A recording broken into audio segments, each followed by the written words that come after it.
Janganlah engkau wahai Muhammad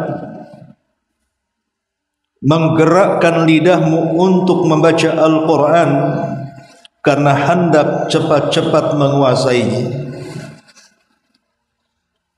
Sesungguhnya kami yang akan mengumpulkannya di dadamu dan akan membacakannya. Apabila kami telah menyelesaikan membacanya, maka itu ikutilah bacaan itu. Kemudian sesungguhnya kami yang akan menjelaskan.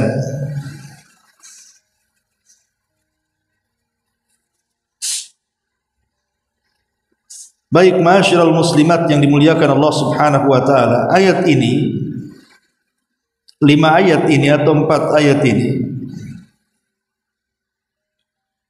tentu ada asbab nuzulnya. Lalu apa asbab nuzul dalam ayat ini? Ma'asyiral muslimat yang dimuliakan Allah Subhanahu wa taala, kita tahu bahwa saat Nabi sallallahu alaihi wasallam berusia 39 tahun, hampir menginjak 40 tahun. Tepat 6 bulan sebelum Nabi sallallahu alaihi wasallam diangkat menjadi nabi dan rasul, maka Nabi sallallahu alaihi wasallam selalu bermimpi dengan mimpi-mimpi yang aneh, di mana mimpi ini dijelaskan oleh Ummul Mukminin Aisyah radhiyallahu anha, kafalaki subhi. Mimpi itu seperti falak subuh, saking jelasnya dan terangnya. Maknanya setiap Nabi sallallahu alaihi wasallam bermimpi selalu menjadi kenyataan dalam kehidupannya. Dan itu berlangsung selama 6 bulan berturut-turut.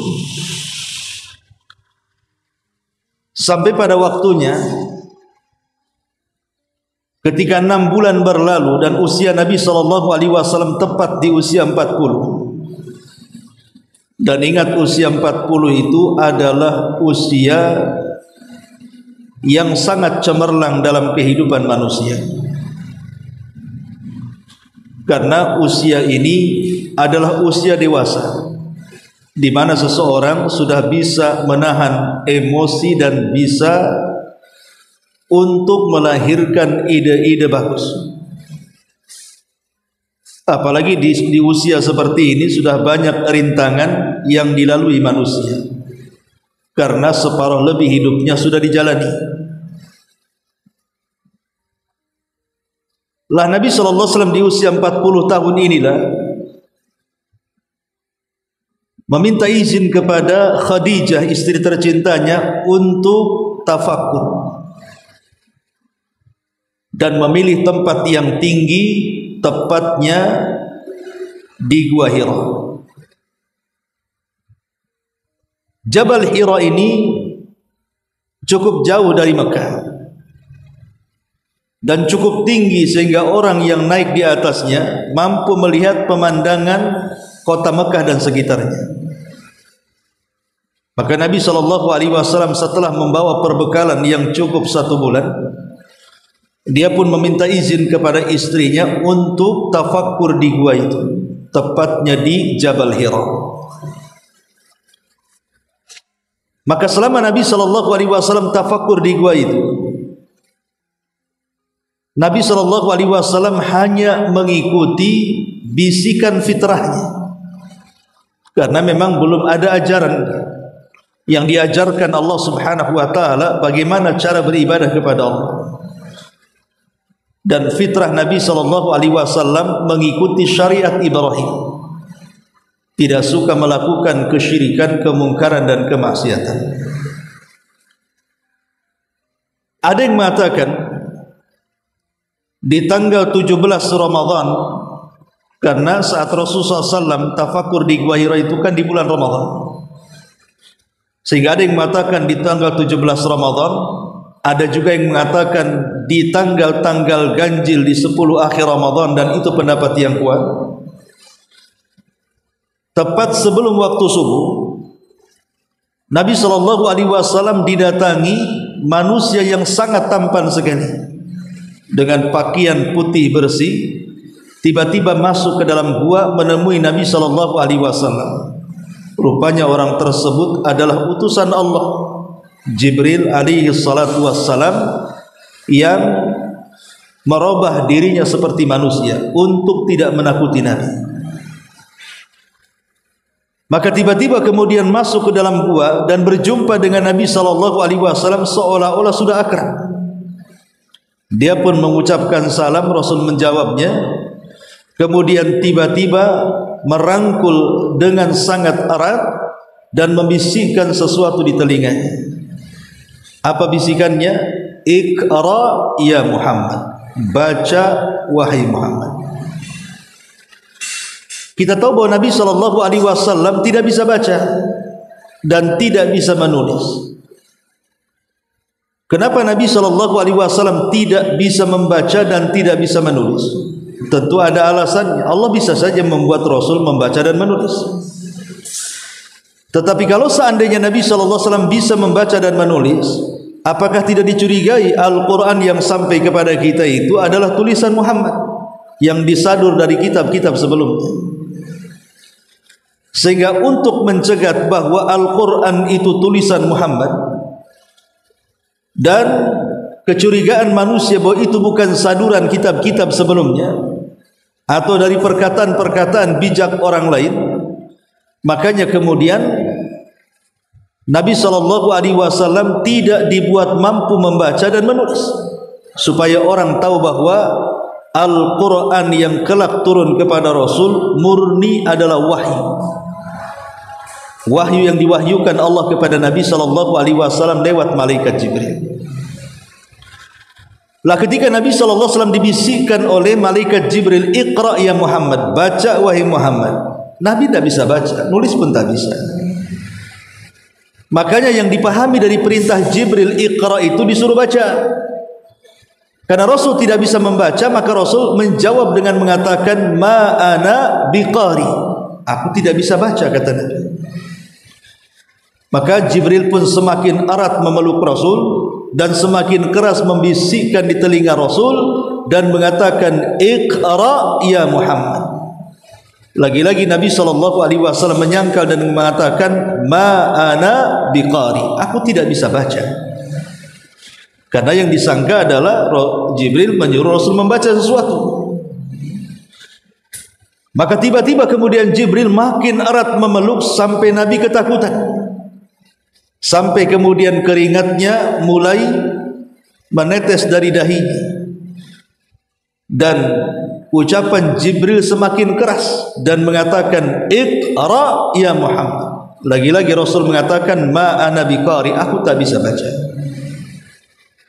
Dari sini Jibril kemudian mulai membacakan ayat dan surat pertama yang turun kepada Nabi SAW, suratul Alaq 1 sampai 5. Iqra bismi rabbikal ladzi khalaq, khalaqal insana min 'alaq, Iqra wa rabbukal akram alladzi 'allama bil qalam 'allamal insana ma lam ya'lam. Maka setelah turunnya ayat ini, resmilah Nabi SAW didaulat menjadi seorang nabi. Makanya istilah para ulama sejarah itu nubbi'a bil alaqi wa ursila bil mudaththir. Nabi diangkat menjadi nabi dengan surah Al-Alaq dan dia diangkat menjadi rasul dengan turunnya surah Al-Mudaththir. Lah ketika itu Nabi SAW dia ingin mengikuti ucapan Jibril supaya ucapannya jangan sampai lupa. Jadi setiap Jibril membaca satu ayat, Rasul pun mengikutinya dengan cepat. Maka dari sini Allah Subhanahu wa taala kemudian turunkan ayat la tuharrik bihi lisanaka lita'jala. Janganlah engkau Muhammad menggerakkan lidahmu untuk membaca Al-Quran karena hendak cepat-cepat menghafal dan menguasainya, Seolah-olah Allah katakan dengarkan saja, tidak usah kau ikut-ikut. Kenapa demikian? Karena Allah menjamin bahwa apa yang diwahyukan Nabi SAW langsung ditanamkan dalam hatinya, artinya langsung hafal. Tidak perlu kayak kita menghafal satu ayat diulang-ulang sampai 100 kali. Kadang-kadang ayat 100 kali hafal, besok pindah ayat, yang kemarin lupa, yang sekarang ingat. Bukan nambah hafalan, ganti hafalan. Jadi Nabi SAW dilarang oleh Allah, tidak usah ikut-ikut, dengarkan saja kalau Jibril menyampaikan wahyu. Nanti wahyu itu akan ditanamkan langsung ke dada Rasul, artinya Rasul langsung hafal. Makanya Allah mengatakan inna alaina jam'ahu wa qur'ana, sesungguhnya kami yang akan mengumpulkan Quran itu di dadamu dan kami yang akan membacakannya. Kemudian Allah Subhanahu wa taala mengatakan fa idza qara'nahu fattabi' Qur'an, apabila kami telah selesai membacakannya baru engkau boleh membacanya. Jadi saat turun wahyu, Allah Subhanahu wa taala memerintahkan Rasul untuk tidak mengganggu malaikat Jibril menyampaikan wahyu, biarkan dia bicara. Apa yang Allah wahyukan kepada Jibril untuk disampaikan kepada Rasul, dengarkan saja. Nanti kalau sudah selesai, pamannya Jibril datang dengan surah Al-Ikhlas, dengarkan sampai habis. Maka setelah itu Allah akan tanamkan hafalan surah Al-Ikhlas itu di dada Nabi. Lah kalau sudah selesai, maka Allah mengatakan fa idza qara'nahu fattabi' Qur'an, apabila kami selesai membacakan Al-Quran baru kau membacanya. Kemudian Allah mengatakan thumma inna alaina bayan, kemudian sesungguhnya kami yang akan menjelaskannya. Jadi Nabi SAW tidak perlu belajar tafsir kayak kita gitu. Untuk memahami ayat per ayat tidak perlu dipelajari.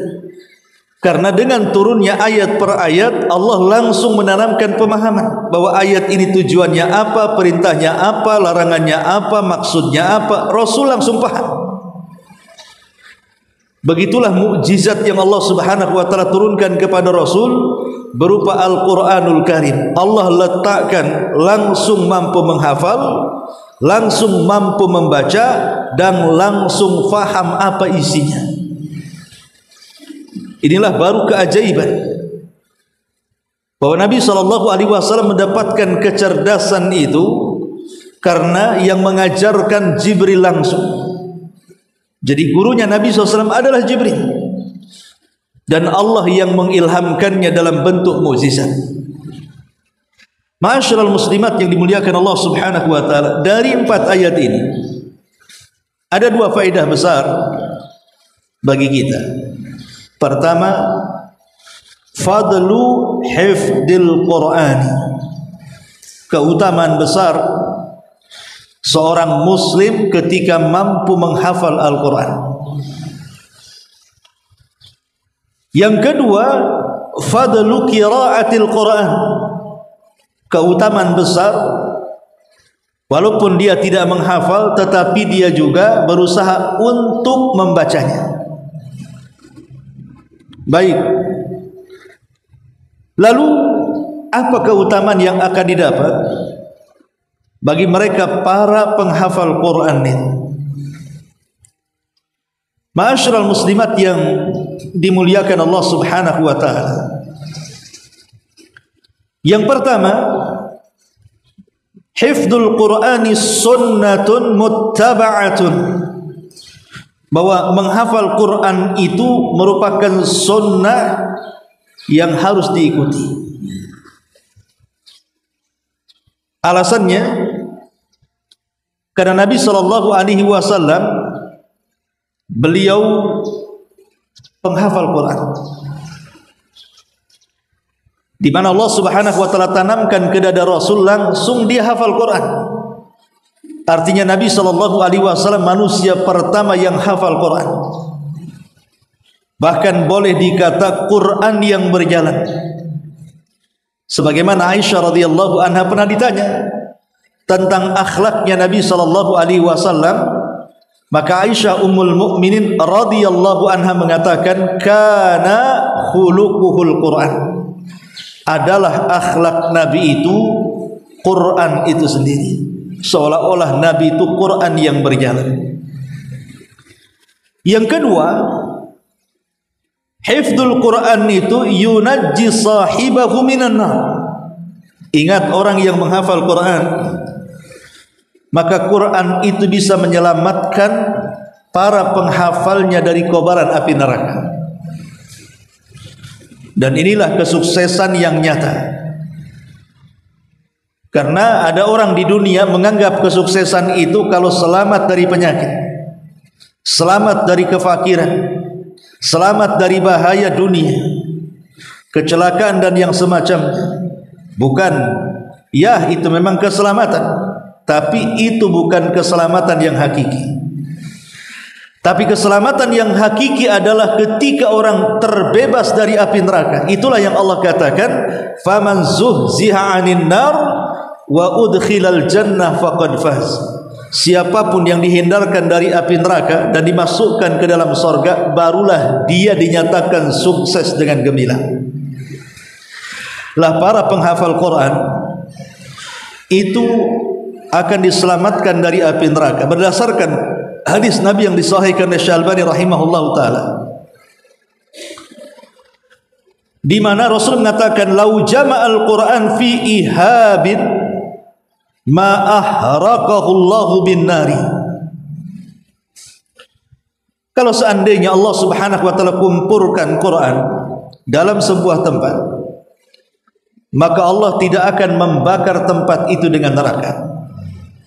Bagaimana kalau seandainya Quran itu ada di dada-dada ibu?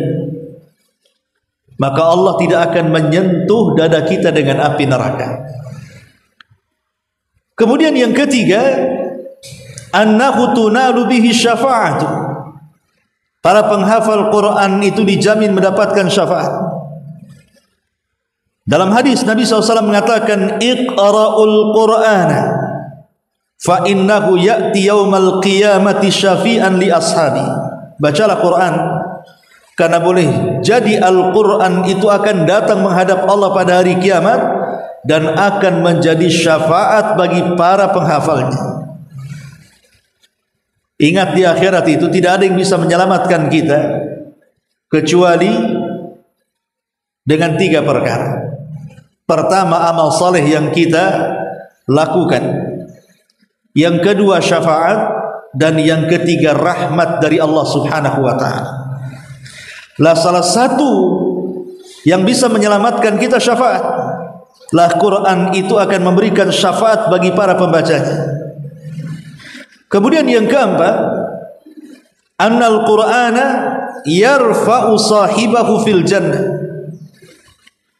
Jadi Quran ini bukan hanya sekedar memasukkan para penghafalnya ke dalam sorga, tapi lebih daripada itu menentukan tinggi rendahnya tingkatan di sorga. Dan itu berdasarkan hadis Nabi SAW. Ketika para penghafal Quran dikumpulkan di sorga, maka Nabi mengatakan, yuqalu li sahibil Quran, akan dikatakan kepada para penghafal Quran yaumal qiyamah, pada hari kiamat, iqra wartab warattil kama kunta turattil fid dunya fa inna manzilataka inda akhiri ayatin taqra'uha. Kata Nabi SAW, baca. Ketika dia membaca Al-Quran di sorga itu, Allah letakkan rab-rab dalam bahunya semacam sayap. Kemudian dia terbang memilih tingkatan. Dan antara tingkatan sorga ke tingkatan sorga berikutnya antara jarak langit dan bumi. Jadi dia suruh terbang ke atas, menunjukkan Al-Quran ini juga dibaca sampai ke sorga. Kemudian ketika menentukan tingkatan itu, maka disuruh mentartilkan sambil membaca Quran. Rasul Allah mengatakan, bacalah Quran dengan tartil sebagaimana kau baca di dunia. Kemudian di ujung riwayat Rasul mengatakan, karena kedudukanmu di sorga itu sesuai dengan akhir ayat yang kau baca di dunia. Dari hadis ini Syekhul Islam Ibn Taimiyah rahimahullah ta'ala mengatakan bahwa tingkatan sorga itu sejumlah ayat di dalam Al-Quran. Berapa jumlah ayat dalam Al-Quran? Ya 6.000 lebih, 6.400, 6.500 kurang lebih jumlah ayat dalam Al-Quran. Sejumlah itulah tingkatan di sorga. Lah para penghafal Quran itu akan terus naik dan akan berhenti di tingkatan sebagaimana akhir ayat yang kita baca di dunia. Kalau sebelum kita meninggal kita membaca surah Al-Ikhlas dan itu akhir yang kita baca di dunia, maka ketika sudah sampai di surat itu berarti disitulah tingkatan yang Allah tentukan kepada kita. Ini yang keempat. Yang kelima, bahwa Al-Quran ini bisa memuliakan para penghafalnya di dunia apalagi di akhirat. Kata Nabi SAW, inna min ijlalillahi ta'ala iqramu dhisyaibatil muslim wa hamilul qur'ani ghairal ghali fihi wal jafi anhu wa iqramu dhi sultanil muqsid. Kata Nabi SAW, termasuk seseorang itu memuliakan Allah Subhanahu wa ta'ala, mengagungkan Allah Subhanahu wa ta'ala ketika seseorang melalui 3 tahapan. Kalau seseorang melakukan 3 tahapan berarti kita telah mengagungkan Allah. Pertama, memuliakan orang yang sudah tua. Jadi kalau ada orang yang lebih tua dibandingkan kita, hormati mereka, karena itu bentuk pengagungan kita kepada Allah. Maknanya kalau kita tidak menghormati orang tua, berarti kita belum dianggap mengagungkan Allah. Dan orang tua di sini siapa saja, tidak mesti orang tua sendiri. Pokoknya orang yang usianya di atas kita, kita muliakan mereka. Apalagi bahasanya syaibah. Artinya syaibah itu orang yang sudah keluar ubannya. Berarti usia-usia 40 tahun, 50 tahun, 60 tahun ke atas, sudah tua renta, maka harus lebih dimuliakan lagi mereka. Kemudian yang kedua, para penghafal Quran. Yang ketiga dia para pembawa Quran atau penghafal Quran, pembaca Quran, selama dia tidak ekstrim di dalam membaca dan juga memahaminya ataupun tidak meremehkan. Dan yang ketiga, memuliakan para pemimpin-pemimpin yang adil. Inilah 3 perkara yang menunjukkan bahwa kita telah mengagungkan Allah. Kita hormati orang yang sudah tua, kita menghormati para penghafal Quran, dan kita menghormati para pemimpin yang adil. Dari sini kita tahu bahwa bagaimana Nabi SAW memuliakan orang yang telah memuliakan Allah Subhanahu wa ta'ala. Salah satunya adalah memuliakan para pembawa Quran. Kemudian yang keenam, anna hifdzal Qur'ani sababur rif'ati fid dunya wal akhirah. Bahwa para penghafal Quran itu akan menjadi sebab terangkatnya nama dia di dunia ataupun di akhirat. Nabi SAW mengatakan, innallaha yarfa'u bihadzal kitaba aqwaman wa yada'u bihil akharin. Rawahu Muslim. Sesungguhnya Allah Subhanahu wa ta'ala akan mengangkat dengan Quran ini beberapa kaum, tapi boleh jadi dengan Quran ini Allah rendahkan kaum yang lain. Hadis ini ada kisah yang menarik. Di zaman Umar bin Khattab radhiyallahu anhu, ada gubernur Mekah yang bertandang ke kota Madinah berjumpa dengan Umar bin Khattab radhiyallahu anhu. Saat berjumpa dengan Umar, maka Umar bertanya kepada gubernur Mekah ini, kalau tidak salah namanya Haris, dan mengatakan, kenapa kau tinggalkan kota Mekah? Seorang pemimpin tidak boleh meninggalkan daerahnya kecuali darurat. Maka sang gubernur mengatakan, tenang wahai Amirul Mukminin, sudah kuserahkan kepada wakilku di sana. Maka Umar mengatakan, aku enggak pernah dengar kau punya wakil. Siapa wakil? Maka dia mengatakan, namanya Abdurrahman ibnu Abza. Umar makin heran karena memang tidak kenal sama sekali. Padahal wakil gubernur harusnya kan kenal. Jadi Umar mengatakan, siapa Abdurrahman ibn Abza? Aku baru dengar. Maka sang gubernur mengatakan, iya mungkin kau baru dengar. Tapi ingat, Abdurrahman ibn Abza dulunya memang budak. Aku merdekakan. Dan setelah ku merdekakan dan menjadi orang merdeka, ku jadikan dia wakilku di sana.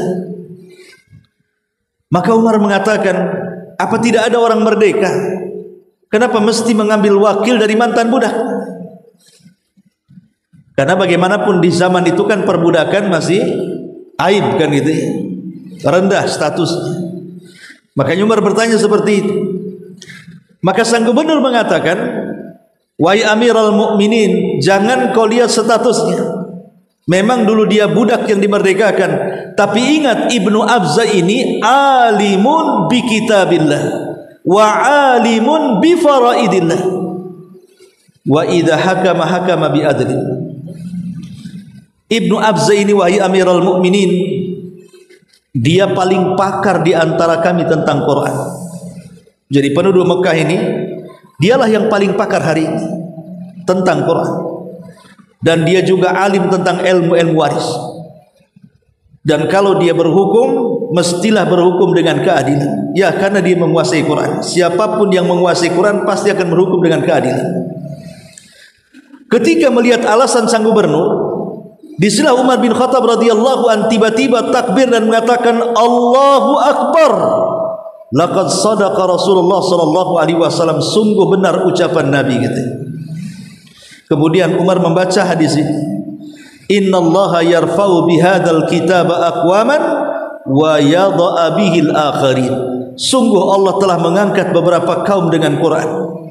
Seperti Ibnu Abza, dia seorang budak yang dimerdekakan, tidak punya status, kekayaan, nasab dan yang semacamnya, tapi Allah angkat derajatnya menjadi gubernur.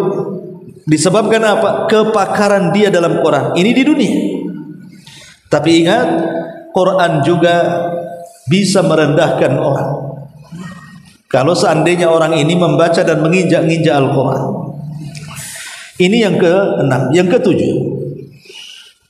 taqdimul hafidh li imami salati ala ghairihi.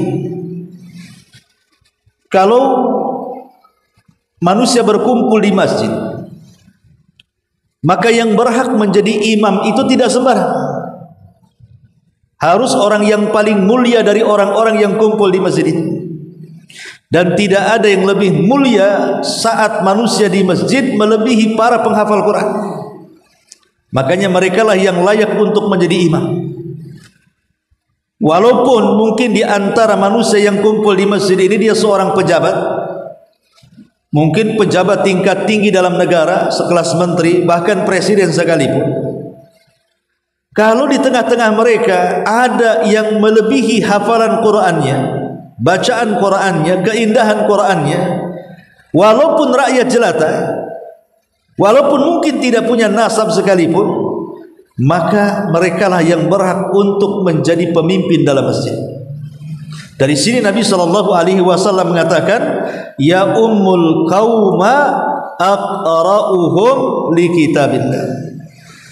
Kata Nabi SAW, hendaklah yang memimpin sebuah kaum dalam salat itu manusia-manusia yang paling aqra' dengan Quran. Maksudnya yang paling mampu menguasai Quran, baik di bidang bacaan, di bidang hafalan, di bidang pemahaman.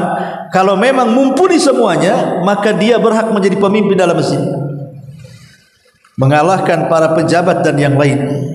Dan ini menunjukkan bagaimana Allah mengangkat derajat para pemegang Quran itu. Kemudian yang nomor 7, ilhaqu manzilatihi bi ahlil khair. Para pembawa Quran, penghafal Quran, maka mereka akan disejajarkan dengan makhluk yang sangat dimuliakan Allah. Siapa makhluk yang sangat dimuliakan? Para malaikat. Mereka adalah makhluk yang sangat dimuliakan karena mereka adalah makhluk yang tidak pernah bermaksiat, yang senantiasa melakukan ketaatan kepada Allah Subhanahu wa taala, wa yaf'aluna ma yu'marun. Mereka melakukan apapun yang Allah perintahkan. Lah Nabi mengatakan al-mahiru bil Quran, orang yang mahir dalam Quran, ma'as safaratil kiramil barar, akan sekedudukan bersama para malaikat yang dermawan lagi baik. Malaikat yang safar ke sana kemari mencari para penghafal dan pembaca Al-Quran. Lihat bagaimana dimasukkan dalam kedudukan yang mulia bersama para malaikat. Kemudian yang nomor 8 ya, 9, annal ghibtatal haqiqiyyata takunu fi hifdzil Qur'ani, bahwa ghibtah yang hakikat itu hanya boleh kepada para penghafal Quran. Apa maksudnya ghibtah yang hakikat? Ghibtah itu bagian daripada hasad, tetapi hasad yang baik. Hasad itu ada dua. Ada hasad yang tercela, berangan-angan supaya kenikmatan orang lain hilang, bahkan berangan-angan supaya kenikmatan orang lain hilang dan berpindah kepada dia. Tetapi di sana ada hasad yang mamduha, yang terpuji. Apa itu? Itulah yang disebut dengan al-ghibtah namanya. Ghibtah itu hasad yang terpuji. Bagaimana bentuknya hasad yang terpuji? Nabi SAW bersabda, la hasada illa fisnataini, rajulun atahu Allahul kitaba fahuwa yakumu bihi ana al-laili wa atrafan nahar. Tidak ada hasad kecuali dalam dua perkara. Artinya hasad ini haram hukum asalnya, kecuali menjadi boleh bahkan berpahala di dua kondisi. Lah salah satunya kata Nabi SAW, seseorang yang diberikan oleh Allah kemampuan membaca, menghafal dan menguasai Quran. Dengan Quran itulah akhirnya dia bisa salat malam. Dengan Quran itu pula dia tidak henti-hentinya membaca di siang hari.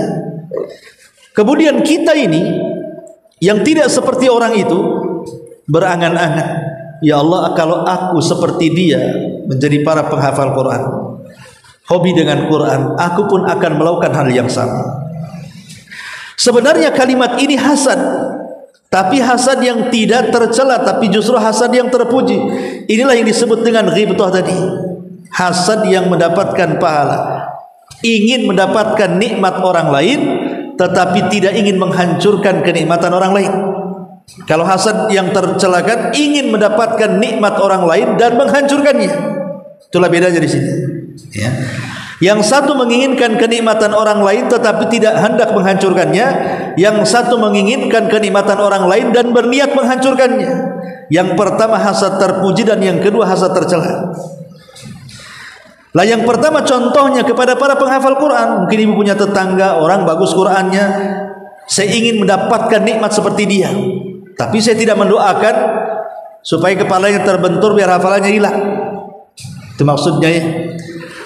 Lain kalau kemudian hasad tercela, kenapa kok dia bisa hafal Quran sehingga orang memuliakan dia, saya racun aja lah supaya otaknya error sehingga hafalannya hilang semua. Nah, itu namanya menginginkan kenikmatan orang lain dan menghancurkannya. Ini hasad yang tercela namanya. Tapi kalau tidak menginginkan kehancurannya, hanya ingin seperti dia saja, maka itu disebut dengan ghibtah, hasad yang terpuji, bahkan mendapatkan pahala besar. Ma'asyiral muslimat yang dimuliakan Allah Azza wa Jalla. Kemudian yang nomor 10, anna hifdzal Qur'ani, bahwasanya orang yang menghafal Quran wa ta'allumahu, dan orang yang belajar Quran, wa ta'limahu, dan mengajarkan Al-Quran, khairun minad dunya wa ma fiha, itu lebih baik dibandingkan dunia dan isinya. Apa sih isi dunia dan isinya itu? Ya tentu macam-macam lah. Rumah bagus, kendaraan mewah, gedung bercakar, tanah luas, kenikmatan banyak. Itulah nikmat dunia yang kita rasakan hari ini. Itu tidak lebih baik dibandingkan apa? Para penghafal Quran, pelajar Quran, pengajar Quran. Karena Nabi SAW mengatakan, afala yaghdu ahadukum ilal masjid fayu'allim aw yaqra ayataini min kitabillahi azza wa jalla khairun lahu min naqataini wa thalathun khairun min thalathin wa arba'un khairun min arba'in wa man a'dadu wa min a'dadihinna minal ibili. Kata Nabi SAW, seandainya salah seorang di antara kalian menyengaja berjalan dari rumah ke masjid, tujuannya satu, mengajar Quran, membaca 2 ayat Al-Quran, maka semata-mata ibu membaca 2 ayat Quran saja nilainya sama dengan berkurban 2 ekor unta.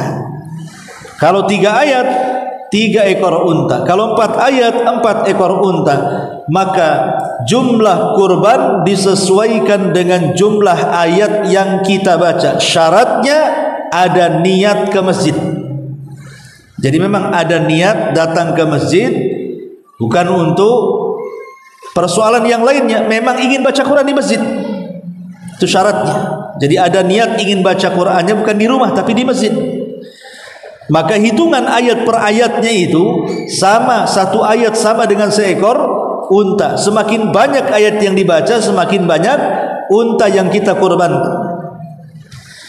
Inilah di antara 10 manfaat kenapa para penghafal Quran itu demikian luar biasanya. Ma'asyiral muslimat yang dimuliakan Allah Azza wa Jalla, ini yang pertama. Kemudian yang kedua, bicara tentang orang-orang yang membaca Quran. Karena mungkin kalau seusia ibu-ibu yang sudah sepuh, yang sudah banyak masalah dunia bercokol di kepala ibu, kalau menghafal itu kayaknya sulit sekali. Sebenarnya bukan tidak bisa menghafal, bisa, cuman terlalu banyak hafalannya di kepalanya itu. Hafalan utang, hafalan ini, macam-macam campur ya. Makanya akhirnya karena banyaknya hafalan, bukan hanya Quran saja, itulah yang kemudian membuat error otak ibu-ibu itu. Sehingga kalaupun kita tidak bisa menghafal Quran, seperti anak-anak muda yang Masya Allah sekali duduk bisa satu muka gitu ya, maka jadilah para pembaca Quran. Jadilah para pembaca Quran. Ma'asyiral muslimat yang dimuliakan Allah Azza wa Jalla, ulama mengatakan tilawatu kitabillah min afdhalil ibadati allati yataqarrabu bihal abdu ila rabbi. Ulama mengatakan membaca Al-Quran itu seafdol-afdolnya ibadah, di mana ibu bisa mendekatkan kepada Rabbnya. Jadi membaca Quran itu seutama-utama ibadah. Seorang hamba mendekatkan diri kepada Allah Subhanahu wa taala. Allah mengatakan dalam surah Fatir 29, innal ladzina yatluna kitaballahi wa aqamus salata wa anfaqu mimma razaqnahum sirran wa alaniyatan yarjuna tijaratan lan tabur. Sesungguhnya orang-orang yang mereka membaca Al-Quran, selain itu mereka juga mendirikan salat dan menunaikan zakat yang kami rizkikan kepada mereka, baik terang-terangan ataupun sembunyi-sembunyi, maka sesungguhnya mereka telah mengharap jual beli bersama Allah Subhanahu wa taala yang tidak pernah akan rugi selamanya. Jadi membaca Quran itu bagian daripada jual beli kita dengan Allah. Kalau jual beli dengan manusia terkadang rugi, terkadang untung, terkadang tidak rugi dan untung. Tapi kalau berjual beli dengan Allah itu sudah untung, lipatannya juga luar biasa. Ini yang harus dipahami, bahwa para pembaca Quran itu adalah mereka sedang melakukan seafdal-afdalnya ibadah. Dan pentingnya membaca Quran itu sampai Nabi sallallahu alaihi wasallam memerintahkan kita untuk membaca Quran. Jadi Rasul yang senantiasa di banyak riwayatnya memerintahkan umatnya untuk jangan meninggalkan Quran, dan diperintahkan untuk senantiasa membaca Quran. Dalam sebuah hadis Rasul mengatakan, ta'allamul Qur'ana fa innahu ya'ti yaumal qiyamati syafi'an li ashabi wa 'alaikum bizahrawaini al-baqarah wal imran fa innahuma ta'tiyani yaumal qiyamah ka'annahuma ghamamatan aw ka'annahuma ghayayatan aw farqani min at-tayr tuhajani an ashabihima wa 'alaikum bi suratil baqarah fa inna akhdaha barakatuh wa tarkaha hasratuh wa la yastati'u hal batalatuh. Rawahu Muslim. Kata Nabi, pelajari Quran, karena dia nanti pada hari kiamat akan menjadi syafaat bagi para pembacanya.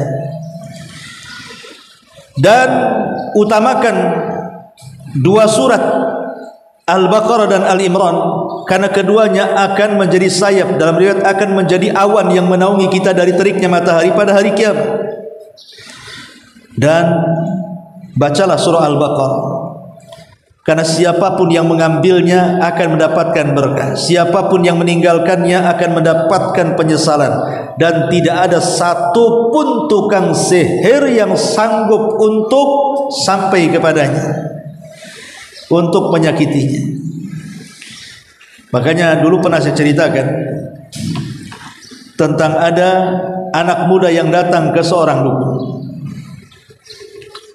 Dukun ini sudah yakin akan menyihir seorang wanita yang dimaksud anak muda itu dengan bayaran tinggi. Tapi setelah praktek sihir itu dilakukan dengan berbagai macam ritual dan jampi-jampinya, tetap saja kondisi wanita yang hendak disihir itu tidak tersentuh sihirnya. Sehingga dukun ini angkat tangan dan mengatakan, aku tidak bisa menyihir wanita yang kau maksud itu. Sebaiknya kau rekomendasikan datanglah ke guruku, katanya. Naiklah dukunnya ke peringkat berikutnya. Datang kepada gurunya, dukun juga lebih sakti daripada muridnya. Kemudian dia pun mengatakan kepada anak muda ini, kalau engkau ingin menyihir si fulana, maka bayarannya jauh lebih besar dibandingkan murid. Maka anak muda ini mengatakan, tidak apa-apa, yang penting kau sihir dia. Akhirnya setelah mengadakan ritual dan jampi-jampi, tidak juga terkena sihir. Akhirnya dukun ini malu dan mengatakan, aku tidak bisa menyihir wanita ini, tapi aku punya teman, kata, jauh lebih sakti. Aku punya tuan guru yang jauh lebih sakti, yang sudah mungkin tingkatannya sudah melebihi dia. Maka datang ke dukun yang dimaksud, kemudian siap membayar dengan jumlah yang mau dukun tadi, dengan syarat dukun tadi menyihir wanita itu.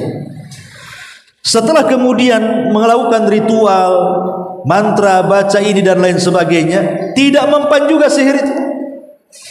Wanita ini tidak bisa disihir. Akhirnya kemudian dukun yang paling sakti ini mengaku dan mengatakan, aku kembalikan bayaran. Mau tidak aku beritahu rahasianya, kenapa orang yang kau maksud akan kusihir tidak mempan dengan sihirku dan sihir-sihir yang sebelumnya? Karena ada informasi datang kepadaku, tentu lewat jinnya kan gitu ya, bahwa wanita yang kau maksud yang akan kusihir itu setiap hari membaca surah Al-Baqarah. Bagaimana aku akan mampu menyihirnya? Sebenarnya walaupun kisah ini ya mungkin tidak nyata lah, tapi saya yakin kisah ini nyata karena salah seorang syekh yang terpercaya menceritakan kisah ini. Anggaplah kisah ini tidak nyata, maka kita tetap yakin sabda Nabi sallallahu alaihi wasallam, wa alaikum bi suratil baqarah. Peganglah surah Al-Baqarah, baca terus. Kenapa? Karena ada 3 keutamaan. Fa inna akhdaha barakah. Orang yang suka membaca maka rumahnya dipenuhi berkah. Yang kedua, orang yang suka membaca Al-Baqarah tidak akan ada kerugian dan penyesalan. Kemudian yang ketiga, tidak ada kejahatan sihir yang akan menyentuhnya. Dari sini kita tahu bahwa membaca saja bisa menghindarkan kita dari mara bahaya. Ya. Kemudian juga kita tahu bahwa orang-orang yang suka membaca Al-Quran, maka mereka adalah orang-orang yang tidak akan masuk pada ayat Nabi sallallahu alaihi wasallam, ya qaumi inna qaumi ittakhidhu hadzal qur'ana mahjura, ya rabbi inna qaumi ittakhidhu hadzal qur'ana mahjura. Ya Rabb, sesungguhnya ada di antara umatku, kata Nabi. Kapan diucapkan? Kelak pada hari kiamat. Nabi mengeluhkan kepada Allah tentang umatnya dan mengatakan, ya Rabb, sesungguhnya kaumku, kata Nabi, ketika di dunia banyak di antara mereka yang menghajar Al-Quran, maksudnya meninggalkan Quran. Nah, salah satunya menghajar Al-Quran, meninggalkan Quran adalah dengan tidak membacanya. Jadi orang yang suka membaca Al-Quran, maka dia tidak akan terkena sebagai orang-orang yang menghajar Al-Quran.